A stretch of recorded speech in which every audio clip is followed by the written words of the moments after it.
caneleira de bronze, que fala o quê?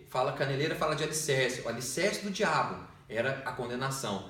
Depois o capacete de bronze, exatamente isso que eu estou querendo falar, o tema nosso, a mentalidade de reprovação, a mentalidade de condenação, a mentalidade de intimidação. Essa é a mentalidade do diabo. Ele quer te intimidar, ele quer te condenar o tempo todo, né? Depois fala o que? A couraça de bronze, ou seja, dentro do coração, dentro dos sentimentos, sempre sentimentos de condenação. Coisa pior que tem, né? São irmãos que têm dentro dele esse capacete de Golias, tem essa mentalidade de Golias e tem a couraça de Golias, ou seja, tem esse coração de crítica, esse coração de condenação, sempre apontando erros, mas nunca reafirmando a identidade em Cristo, né? E depois fala que os dardos também eram de bronze, ou seja, a maior arma do diabo é o bronze, é a condenação, é a acusação perante os irmãos, é a afronta que ele faz. Então qual que é o objetivo maior da mentalidade de Golias, né? Nós vimos lá no versículo 10 falando o quê? Que ele veio para afrontar Israel. Ele trouxe uma afronta, ou seja, ele quer bater de frente, ele quer te diminuir. Então, o Golias quer fazer isso, né? A mentalidade de Golias é aquele que quer diminuir a pessoa. Então, por exemplo, quando você às vezes chega para o irmão e começa a acusar, irmão, você não presta, fulano, você não é isso, você é aquilo. Isso é uma mentalidade de afronta, que quer te diminuir, que quer te jogar para baixo. Isso é uma mentalidade errada. E nós vimos duas pessoas dentro do exército de Deus que tiveram a mesma mentalidade de Golias. Se você ler lá em 1 Samuel, capítulo 17, versículo 28 e 30, eu coloquei no boletim para vocês lerem, não dá tempo de nós lermos por causa do tempo, você vai ver a história do irmão mais velho de Davi, que era Eliabe, e quando Davi chegou para afrontar ali Golias, né, para enfrentar Golias, Eliabe achou que era presunção dele, ou seja, ele viu a fé de Golias, de Davi, ele viu a fé de Davi e falou, não, Deus vai me honrar, porque eu tenho convicção que Deus vai realmente derrubar esse Golias aí através da minha vida. E Eliabe falou, ô menino, larga de ser presunçoso, sai para lá, volta lá cuidar das suas ovelhas. Ou seja, era um homem que estava dentro do exército de Deus, mas ainda tinha uma mentalidade de Golias, uma mentalidade de confrontar, uma mentalidade de afronta, de condenar, querendo diminuir Davi. Né? Outro que tinha também essa mentalidade era Saul. Por quê? Porque lá em 1 Samuel capítulo 17, versículo 38, Saul quis colocar as vestes dele em Davi. E o engraçado é que fala que o capacete de Saul também era de bronze, ou seja, a mesma mentalidade de Golias, simbolizando isso. Então não tem como nós pegarmos as pessoas e queremos colocar elas num padrão só, numa roupa só, porque Deus criou todos de maneira diferente. Mas interessante que Davi não aceitou isso, né? Então como nós vamos vencer essa mentalidade de Golias? Nós vamos vencer essa mentalidade de Golias. Primeiro, vire as costas para palavras malignas de reprovação. Na 1 Samuel, capítulo 17, versículo 30, quando Eliabe trouxe essas palavras de reprovação, ou seja, Eliabe era um próprio irmão. O que Davi fez? Davi simplesmente virou para o lado e continuou conversando e perguntou a mesma pergunta que tinha feito para o irmão para outra pessoa. Não deu atenção para aquilo.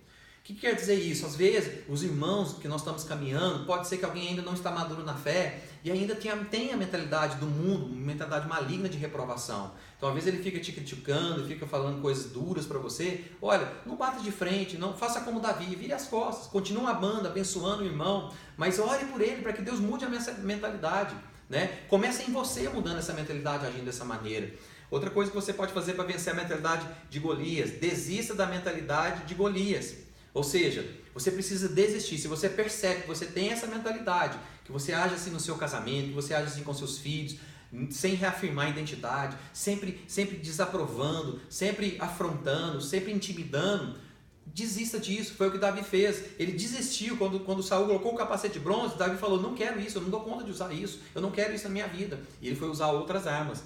E outra coisa que você deve fazer, reafirme a nova identidade em Cristo. Lá em 1 Samuel capítulo 17, versículo 36 e 37, Davi, ele começou a contar para Saul que, olha, Deus é comigo, eu tenho convicção disso, que eu sou um escolhido de Deus, Deus já me deu graça para eu matar leão, para eu matar urso, Deus vai realmente me usar para matar esse gigante, porque Deus é fiel, a obra que ele começa, ele termina. E Saul, vendo aquela fé de Davi, chamou Davi para perto dele, ou seja, Davi sabia se reafirmar na sua identidade. E faça isso também com seus irmãos, acreditando neles. Né? Use também as armas do pastor.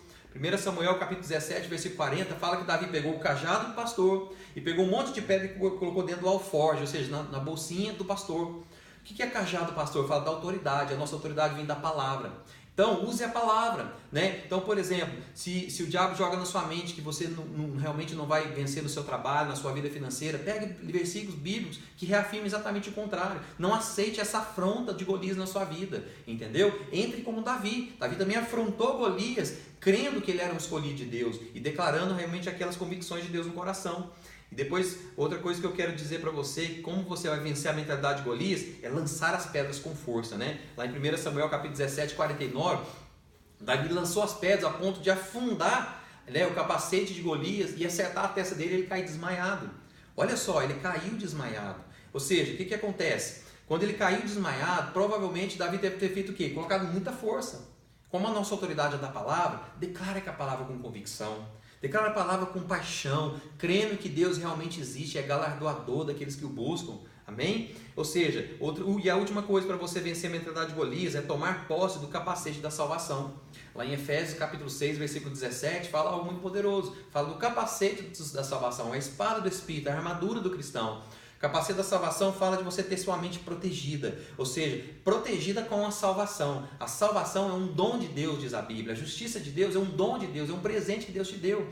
Toma posse disso. Não depende de você, depende do sacrifício na cruz. Se você crê que o sangue de Jesus purifica os seus pecados, você é salvo, você pode ter a certeza da salvação.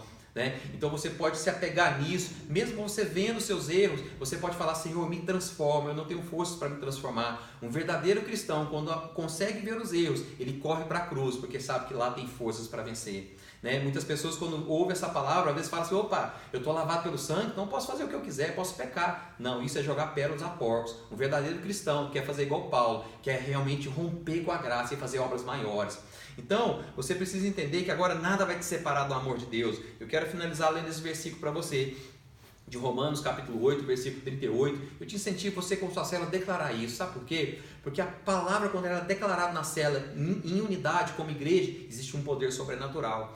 Romanos 8, capítulo 38 fala: porque eu estou bem certo de que nem a morte, nem a vida, nem os anjos, nem os principados, nem as coisas do presente, nem do porvir, nem os poderes, nem a altura, nem a profundidade, nem qualquer outra criatura poderá separar-nos do amor de Deus que está em Cristo Jesus, nosso Senhor.